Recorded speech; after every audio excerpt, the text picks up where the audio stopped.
Tume Huru ya Taifa ya Uchaguzi inaendelea na maandalizi kwenda kwenye uchaguzi mkuu wa rais, wa bunge na madiwani utakaofanyika tarehe 29 mwezi huu wa 10 2025. Kufuatia tangazo la Tume Huru ya Taifa ya Uchaguzi, kuna baadhi ya vituo tulisema kwamba tunavihamishia nje ya makazi.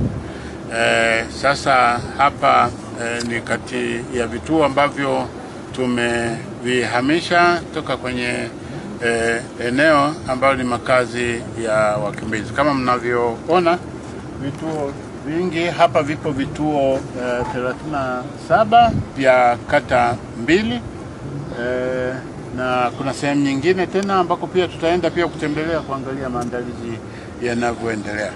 Tume Huru ya Taifa ya Uchaguzi imetoa matangazo, yani bahati nzuri tuliruhusiwa kuingia kwenye maeneo ya makazi na kutoa matangazo kwamba wapiga kura ambao walijiandikisha na ambao wako daftari kudumu la wapiga kura watakuja kupigia kura sehemu gani. Kwa hiyo wananchi wanajua, wanaufahamu.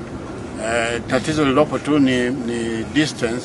Vituo vingine viko mbali kidogo, nimeambiwa inaanzia kilomita 15 mpaka kilomita 80, lakini ambacho Tume Huru ya Taifa ya Uchaguzi imejitahidi kuweka vituo hivi karibu na kila eneo ambalo vituo vimehamishwa na vituo vimefutwa pia.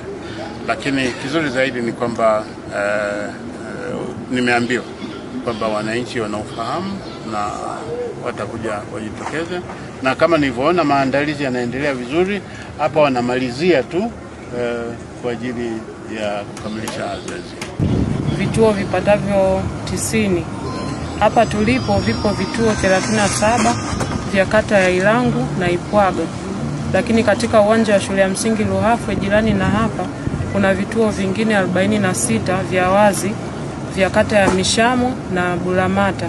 Vituo vilivyobaki, vituo vipatavyo 7 vitakuwa kwenye madarasa ya hiyo shule ili kuunda hesabu inayofanya vituo 90 kwa kata zote 4. Hamasa kwa sasa zinaendelea.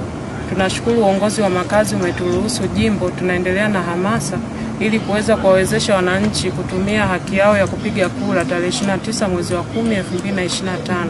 Maandalizi ya uchaguzi yote yapo tayari, tupo tayari kwa zoezi. Asante.